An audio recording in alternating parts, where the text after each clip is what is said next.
So, Mihkel, Realize is a Google of emotions, and I know that the first time I met with you a couple of years ago, I was really impressed by the quality of the presentation that you sent to us. And I have seen really a lot of presentations. And that was something that captured my eye and my mind from the very beginning. And as far as I know, by today, as I have been involved with the company for a while already, then that is your business. That's a Google of emotions and capturing the eyes of the people with the cameras of regular devices. And basically, you help the people to reveal all their true emotions, to help different brands to make wiser decisions. So is it true? Pretty much so. I mean, first of all, very glad to admit that our presentations have gotten so much better in the last 2 years. We are really growing fast as a company. I mean, yes, what we do is really, it's exceptional in a sense that we're really developing a completely new groundbreaking technology in the world, coming as a sort of a startup from this small country without any technical background. And what we do is really we're able to understand people's feelings and behavior via the tiny facial feature movements and then body language, how their head and gestures are moving. And we collect that information, yes, as a feedback mechanism about how brands are able to connect with people, mostly with video content. I leave the most burning question. Are you truly spying? For us, so for a little bit later on. So, yeah. But let's first start that. How did you establish the company, and why did you do it in UK?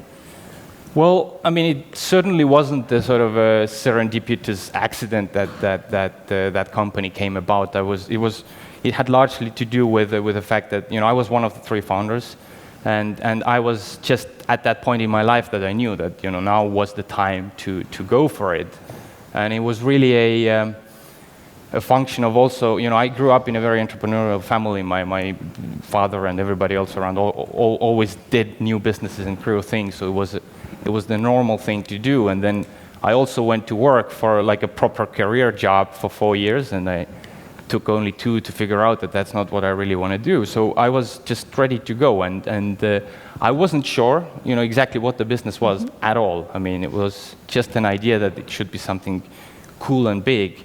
And that was the reason why I went to UK, was really to go to study. And I picked Oxford because I thought there's a lot of crazy people there, and something should sort of like pop up. And that's what happened. So where and how then the idea come from? So that how did it happen that you ended up with that specific business idea?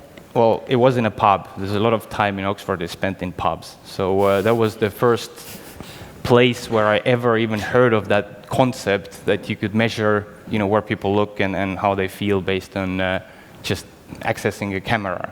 And that, was all that was needed to kind of get a sense that that's really interesting information. So if you can really collect it on a big scale, you must be able to build some kind of useful product out of it that you could sell to companies. And that really was the founding idea, the same Google of emotions, which never really changed for us. I mean, the way we can deliver that now is substantially different, but the whole model that it should be about collecting useful information that hasn't been available before and using that to make smart decisions for companies, that was their first 5 minutes pretty much. Okay, so the first lesson learned here is that even if you study in Oxford, go to the pubs, as there you can find the best ideas. Oh, it's true. It's absolutely true. I mean, it's the social connections you make is where all of those new and useful things come out.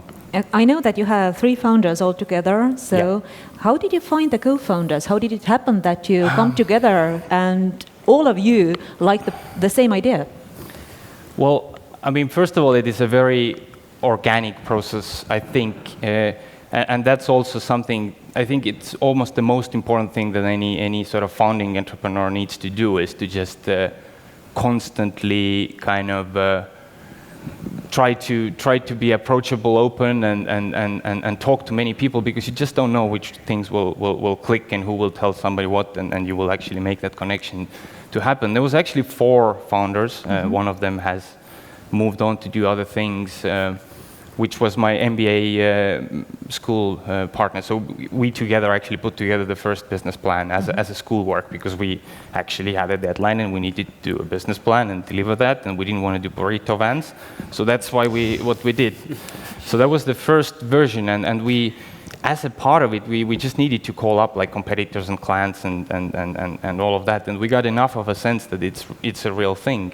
And we started the company already while we were still working on our course.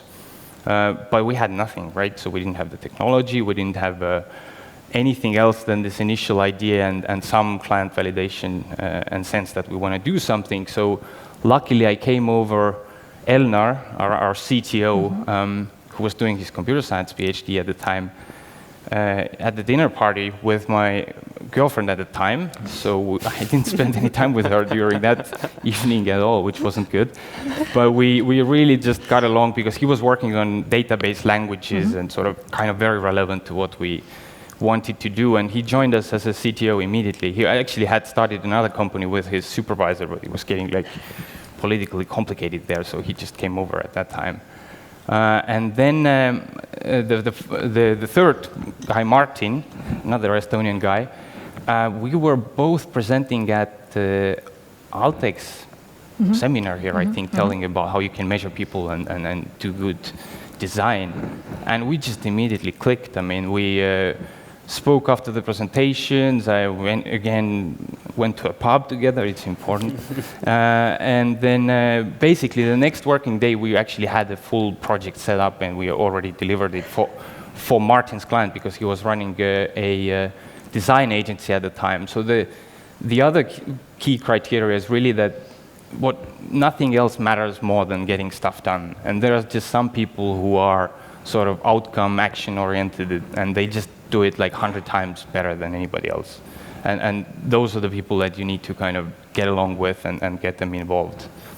And then the next two hires were also organic. They came from the sales guys that are still with us, just by kind of going to events and getting recommended by third way. So the first really hiring was when we started to get to building our development team up. And that's a big topic in itself that will take a whole conference to tell about that. You mentioned something that I find really important. You said that basically you had only an idea, but you knew that it should work. So how did you validate the market? How did you validate the idea? So how did it come that you really believe that it will grow into a big business? Yeah, I thought the presentations before were really good, because they brought out this point is that you need to test things in the market with real clients, and not just interviews. You need to do the interviews and calls and get a sense to fine-tune your offering, but then it is really the test is somebody going to buy that? And that is not it, because there's always some sort of curiosity, novelty, and there's some funny money budgets available in all big companies that can do some projects, but do they buy it again? And are they after that also happy? And that's the validation, and the only one that really matters. Okay. So any questions from the audience right now? Any burning things? I don't see any hands up, but it's also too light here, so that if somebody wants to say something, then just cry out. Hi, my name is Andres. Greetings from Latvia. May I ask, so if I understand, you're not really a technical guy, so you're a visionary. But the question is, so is it still okay that you are, let's say, involved in the process, and are you not lacking that technical knowledge, let's say, or is it enough that your CTO is dealing with all the technical stuff and you're just checking all the main Thank you. I mean, lines? it is very important. I think there's another key thing is that building a business is a team sport. I mean, I would never even dream of starting something without a team. And that's why I was the only sort of soft guy, the hustler, how they call it, that you need to kind of get the money and people and sell it and all of that thing. But both my other co-founders, Elnar and Martin, were very hands-on technical people, and without that, it would never have come to life, because there was a long stretch of bootstrapping where we literally were just living out of the few sales that we were making, and we couldn't hire any other sort of outside help, and we just kept on building ourselves. And without that first learning, I mean, even if we had gotten money, we would have built the wrong thing and we would waste it and all of that. It was crucial. Good. So what was the Second highest? question. There was? Yes. Okay. Okay, hi. We have a real life tweet question over here. To realize, I would like to ask them how they feel about taking 600,000 euros of taxpayers' funds. I guess that's a question about grant schemes, because we have used them. Before we even went to raise money, we did a lot of grant schemes. So basically in Europe, sorry, that's broad generalization, but you really don't. Now it's changed a lot in the last couple of years only, but basically you don't have investors, you have grant schemes. In US you have investors. So you need to get that money from somewhere. And I'm actually I think grants are great. I mean, they really, it's not that different to really raising money from investors. You still put together your business plan. The decision process is a bit different, but you need to get organized, you get your milestones, and you do stuff. And I actually would even recommend that as a it's not a bad thing to kind of get your business plan a bit more sorted out before you go into serious fundraising. And you do build your leverage, because I never really got the whole accelerator model so much that you really get money in too early. Of course they kind of help you, but you dilute a lot out of the initial funding team a lot, and then you later on start to fix that, and that's not a pleasant process all the time. I think it's a healthy, great way to support startups in Europe, and I think there should be more of them. I mean, of course you can manage and decide the quality better, but it's a thing that should be there and even bigger. And to add to that, I have seen the reports that the company has to submit or to provide to justify that grant money spent. These are terrific pieces of work. So that basically, if you look at what have been achieved or gained with that grant money, and if the grants are meant in order to develop the technology, and they have developed the technology that is the most advanced in the field, I think it's a great thing to do for the grant money. So my question was that what was your wildest expectation or your highest ambition when you set up the company, the first thing? So, and how much has it changed, if at all? I mean, we were talking a lot about the pivots before, and what is the definition of it, and what has changed. And I was thinking, like, have we really pivoted or changed our thing? And again, as I already said, I don't think we have, because the idea of Google of emotions is still there. We now can just do it better and actually already sell it to big clients who are happy with it. What has happened, and I think what is also important for every entrepreneur is to, and it was mentioned before as well, is this curiosity to keep an eye open and just, not only, that's the vision, let's do it, but kind of be aware of what's coming up, what's around it. And as a result of getting that depth over the last sort of 5-6 years that we've been in this business, we understand that space now a lot more. So we have kind of figured out a lot of next steps that we can do after we have actually done this Google of Emotions vision, because we sincerely believe that this whole camera-based sort of way of computers understanding our sort of emotions and behavior better is just in a very, very beginning, and it will change pretty much every application that touches on us. I think it's a good point to go to, because if you say that you have developed the technology and the camera-based things are to come, so that how important is the technology or the product itself, and how important is the marketing or sales or finding the right clients in order to be successful? Just last week, I think I read a really good blog post which was comparing it, a sort of an MIT startup versus Stanford one, and I think it's great. And it was just kind of, you can Google that and find it. I would recommend. It's very short but to the point. I mean, what it concluded with was that technology is not the prerequisite for success, but marketing is. So marketing trumps technology in the end. I think that's it. I mean, it's also technology is a bit of a bigger, more leverage, more speculative play. I mean, you can make 10 times more money out of technology if you focus on that, but it takes a lot of money. There's more risks involved. If you focus on marketing, it's 10 times more. You're going to be successful, but the sort of outcome is probably going to be a little less, because it's so much easier to raise money if you have traction and you know your market, because that's the only thing the investors understand. I mean, they never really understand products or technology, because that's not their job. I can confirm that is exactly so. And you have attracted external capital from investors, and even in multiple rounds, and startups are continuously fundraising. That's also one side of the story. So that how much has it changed after you have attracted some external money besides then the grants? And grants are also external money. You have to report to somebody already regarding the achievements or failures. So that how much has it changed since you have attracted the investors?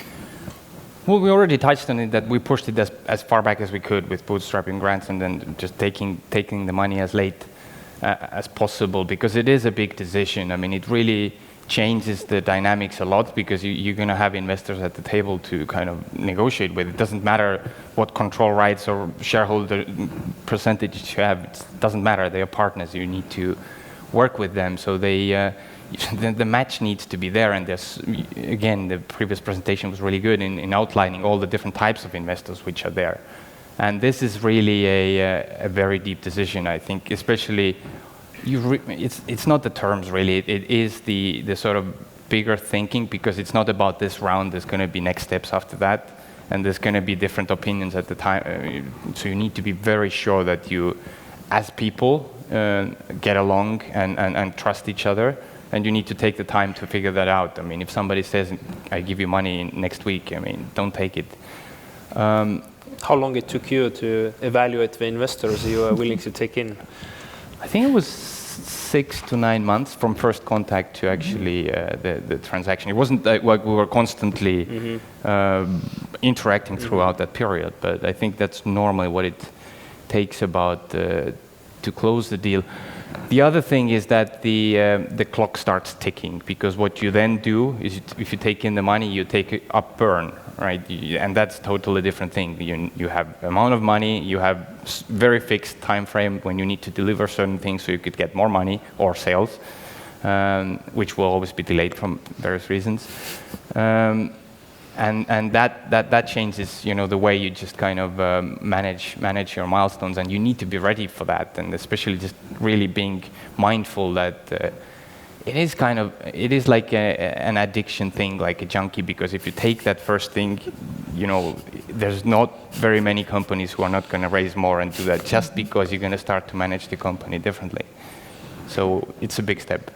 As we have taken that journey very much together from the beginning, so that I can say that we have changed as investors our term sheet. We realized when we first invested into the company, and we really liked the team, and it was tough negotiations process, and I really like that the team negotiated so tough, so that basically if you are going for the investors' money, don't look at the money only, the money numbers, but also the whole package that you are getting with that money.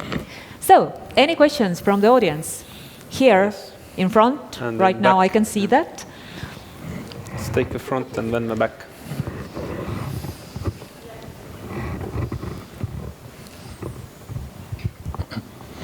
Hello, I'm Margus Palav from GoWorkabit.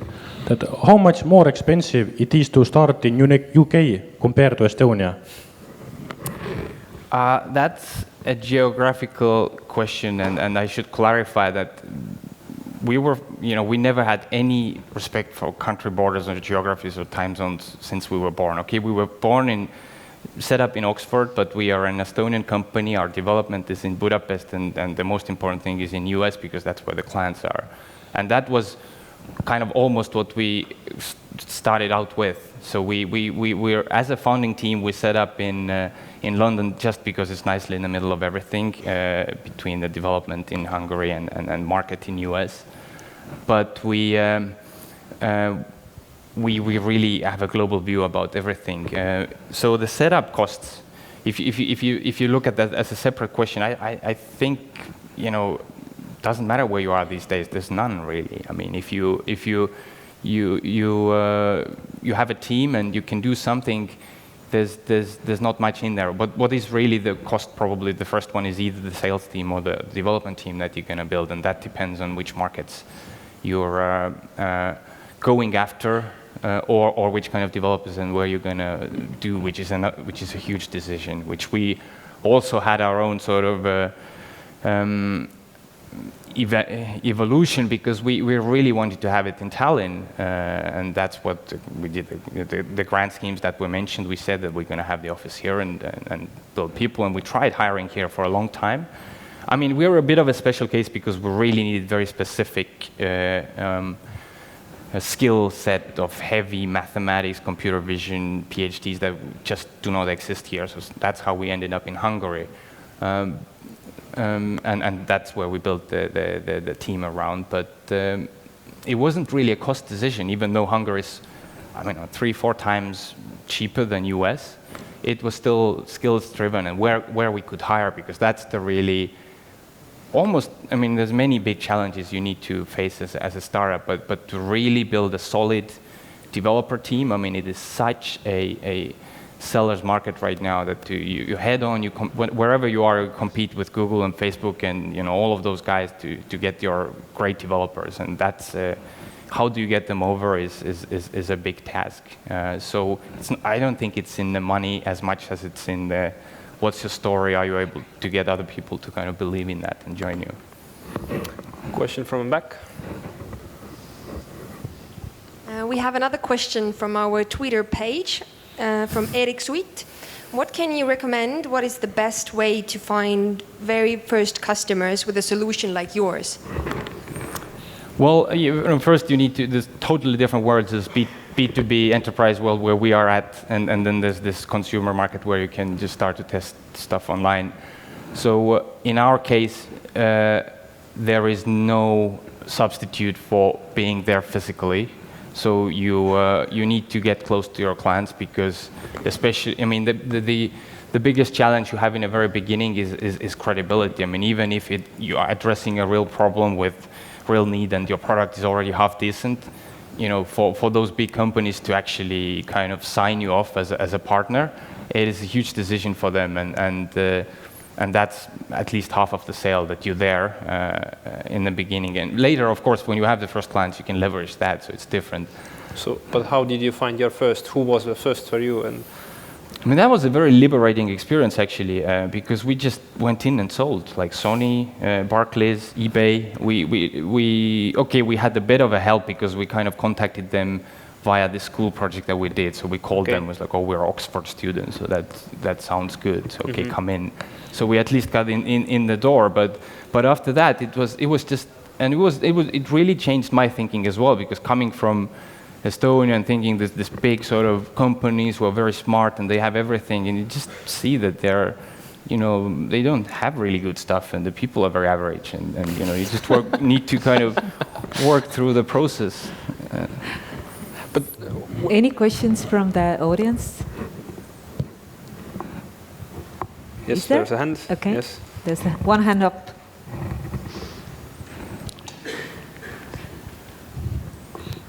Hi, I'm Senya, founder of Students.ee. The question is, at what time do you get up and what time do you go to bed? That is a very, very important question. Yes. This you need the stamina. Well, at least the way we built it, and there were various ways to go about it. But I know. Actually, the first year when I went to Oxford, I kept a diary, so I know I slept about 4.5 hours a day.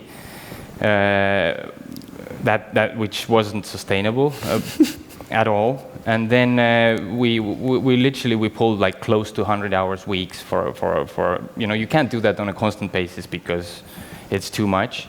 So but you need to balance that out with the fact that you need to take out your time and go and do exercise and have a party and all of those things. But it is a marathon. It is really, it takes physical energy to deal with it, because there's so much that comes your way and you need to be able to deal with that. So do it before you're 30, because that changes as well. It really does. That's because you need to train up yourself. If you look at the statistics, all the really successful companies, they are founded by like guys who were 50 or something because they just knew what to do. But to be that guy who's 50, who does a successful company, you need to get going when you're early 20s, I think. I believe that was the best question we have ever had, because that's the very practical question. We really too seldom think about those true things, so that how to have that balance between your entrepreneurial activities and your real life, so that whether the business that you do, the startup that you grow, is your true life focus and the only one. And you said it in a very optimal way, so that you have to find a time for the party as well. So please keep that in mind. You didn't answer that. You started with 4.5 hours per sleep. What's it now? I mean, 6.5, and I need sleep. I'm not that person who can go on without sleep. There are people. I think this facts. I mean, 15% of people can function on 4 hours or something. On average, I need something close to 6, 7. Question? Hi, it's Leo here from Inventors Association. Mihkel, why did you choose Oxford, not Cambridge? Because I mean, I was to join a business school, right? So at that point in time, the Oxford course just looked more attractive in terms of its size. The main issue was that Cambridge Business School was 60, 70 people on a course, and Oxford was 220 or 40. So I consciously went there to meet people, so that factored into my decision. Gotcha. I know both towns well. I've been there about 12 years around, so I like punting. I like Cambridge myself very much. I do have another question. Do you have any inventors on the board or any patents what is related to business? Mentors and patents? No, inventors. Inventors. Oh, sorry. Well, yes, we have 11 full-time PhDs in our company who work in our R&D team. It's a pretty good ratio I mean, we all have 40 people together now. So yes, we've filed quite a few patents. This is not what we started with, because we really started, the initial idea, it was to have a Google of Emotions. Was to have a sort of a data business, a service business. We did not want to get into the hassle of building our own technology. I mean, that was just crazy. It's a crazy idea anyway. I mean, why would you? I mean, but anyway, what happened was that we wanted to work with those partners, which we thought had the technology that we could use, and we just found out that it was not good enough. It didn't work the way that we wanted. And we couldn't sell it because it was bad. It told us wrong things. So we ended up in that situation. It's like, okay, we just need to build our own technology. And the way it's probably one of the biggest achievements that we pulled off was, and I take no credit in it because that was done by Elnar and Martin single-handedly. They were literally reading all the scientific papers who were published in that field of computer vision, something facial tracking. And we spoke with, we started with Oxford and Cambridge because that's where we were, but they were so slow and disorganized that nothing happened there. And we spoke with the Americans who are really good, and Japanese, and there's a big institute in Australia, and Russians. But then there was this Hungarian team. It was just one of the many that we kind of contacted. And they just got stuff done. And again, the same thing, coming back to why we get so along with Martin and Elnar, was that we sent them, okay, can you do this prototype? Week, done. I was like, whoa, okay, can you do that prototype? 2 weeks, done. And that's sort of, we just built on that. Okay, so you said that building your own technology was basically the biggest achievement by today. So that what do you foresee for the future, and what was the toughest thing that you have faced so far? So 2 questions. 2 questions. First was what the biggest big ambition thing. for the future? I'm actually going to continue from where I left off with that yes, Google Emotions hasn't changed. We have learned more about the technology, so we become more ambitious. So the role model company that we now have is, most of you don't definitely know about it. It's called Nuance Communication. So they are a voice recognition-based company. They power the Siri in your iPhone. They have products for automotive sector. They have, for education, healthcare. So basically what they did was they took this core technology and they built all sorts of different business and verticals around it. And it's $5 or $6 or $7 billion market cap, depending on how their share price is doing. So the technologies that we work with have, I think, double that capability. So somebody's going to build, based on those technologies, a company twice that size. So of course, I'm not saying that we're necessarily going to be the ones, but if you look at who are the people going after that these days, I think we're really leading the race right now. So it's still a long way to go. So why not? So that you said that you are not necessarily being the one. I can't guarantee that, but that's what we're working on. So we have a really long vision. I mean, that's another decision for founders is like, what are you after? Because if you're after a financial return, then what you should do is multiple companies, do something, sell off quickly, then everything else is, get more money, better terms, faster, sell another one off. Do a lot of small companies faster, gets you as a founder much more money than building on one big company, take a lot of money, dilute out, and then maybe in the end, who knows how big it is anyway. But so we've actually looked at that question with my founders as well, our team. We recognize that, but we're not driven by that financial return. We really want to work on that platform and keep on building that. So we have that long-term view because we literally don't want to work on anything else. And the toughest thing? There's so much. It's unfair to bring one out. So maybe one thing is to kind of segment that, because if you talk about investors, you look at three categories about companies, right? There's a team, there's technology, and then there's traction. So on a team side, we already spoke a bit how it all came together, but there was my co-founder, the first co-founder, Neil, who is not with the company now, actually decided to leave 3 years after we left, which was a very, very tough point, because we hadn't really raised the external money yet, and we had to project all of the thing that we're doing well and everything's going well. But it was his personal situation. He wanted to get married and settle down, and also he had been working in good companies like Deloitte and Sony and all of that, and he was just not working double the time and getting quarter the money. I mean, it's 16 times different. So he just went to work for one of our clients. And that was really tough, actually, to manage that, and all with Elnar, Martin, and me also kind of arranging the buyout and doing it all sort of cleanly and nicely. So on team side, that was really this one tough point. But we really went through that, and we're super good friends all of now. Did you have a equal division of ownership, or no? Okay. So you had somebody who had plus 1%? Yes. Okay. But they are still friends. And these human issues or issues between the founders in the early days, they turn to be the most crucial or the most important, how to handle it, and it's always emotional, always. I suggest to watch the in Stanford, there's an entrepreneurial thought leader series. I suggest to watch Naum Wasserman speak about founders' dilemmas. He also has a book about it where he puts it together that by statistics, 65% of the cases where company fails, startup fails, it's a people problem. Not technology, not market. 65 people problem, 35 market or technology or combination of these. But it's also very encouraging as far as you know it. It's people's problem, you can handle it. So, any questions from the audience? You have the last chance right now because we have to wrap it up, and afterwards you will have perhaps the time to ask Mihkel personally during the coffee break.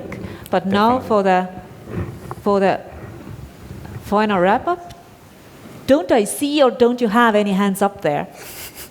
No, a single hand? Can't believe it. So, Mihkel, what? Oh, okay. Good. So the question again about the personal relationship. And well, basically as an entrepreneur, you work your butt off 20 hours a day. But how does this apply to your team members who are the teams from Hungary, from the US and other countries. How do they work? How do they contribute? And how much value do they add? Are they adding value through the 8-hour working day, or are they also working their butts off? Yes, I mean, it's a very good question, and I think that's one which will always be, an ongoing issue. There's certainly a division in terms of contributions. I mean, there's no way you should expect your employees to work much more than 8 hours. I mean, that's not the transaction that you do with them, right?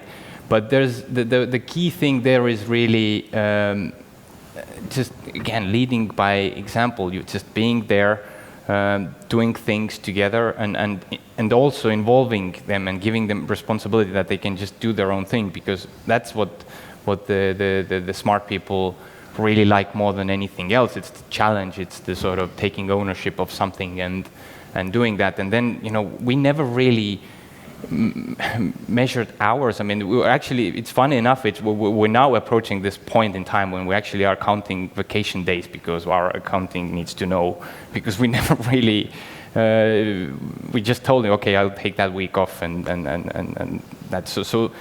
And in US, I mean, that's also a norm with many of the startups that I know, that they're just so involved in what they do, and they either have that culture, and you either have that mission and sort of interest and common drive that keeps people there getting stuff done above the norms, because I mean, you need to be 3 times better than the big companies in whatever you do. So somehow it has to come out, whether it's more hours or just getting it done better. I mean, that doesn't really matter, but it is I think it's the bigger you grow, the more that becomes an issue that you mentioned. So we're sort of approaching that now, and we're actually taking it very seriously, this whole social side of things, especially in our scenario, because we're like all over the place, US, UK, and Hungary. So again, we're going to have like a big Hungary thing in next week. Everybody's flying over, and we just kind of do this connection thing. It's not really just drinking beer. It really kind of helps these things a lot. But drinking beer is as much as important as working toughly together. So that, as everything Mihkel has spoken about was basically the lessons learned, so that is there any final remark, any final recommendation that you would specifically say for the Estonian or Finnish startups if they want to conquer the world? Well, I can, of course, only speak from my experience, but maybe 2 things. I mean, one is that just be very self-confidently ambitious. I mean, we've been all over the place. We work with people from different countries and things like that, and nothing gets built better anywhere else than broadly here in the Nordics. I mean, it's very good people, very organized, do proper stuff. So when you do that, just think big in terms of that you're not only solving local problems, but something that can go big. Because again, nobody else anywhere in the world, for what I've seen, can actually build a core product or proposition better. The second, I think, and that's probably a bit more on a later stage, I think we're not that good on that marketing side of things that you mentioned, which is ultimately, if you really want to have a meaningful company, is going to be the crucial thing. So just think about it, how you can complement for that. Of course, there are exceptions here. Some companies do it well, but by and large, I think the earlier you start to think about it in terms of how you do the sort of the big scale marketing, and that's something that we're still working on 6 years in. You need partners. You need to be able to attract the really, really top talent, because whatever it is, a distribution partner, a head of sales, or whoever people, I mean, it's always when you have a good person who is like top 5%, they're going to just deliver 50 times more. I mean, it's just orders of tens of times of differences in terms of what they're going to be able to achieve. So just somehow figure out that how you're going to complement the marketing thing, because that's what you're going to need at some point. Okay. Thank you. Thank you very much, both of you.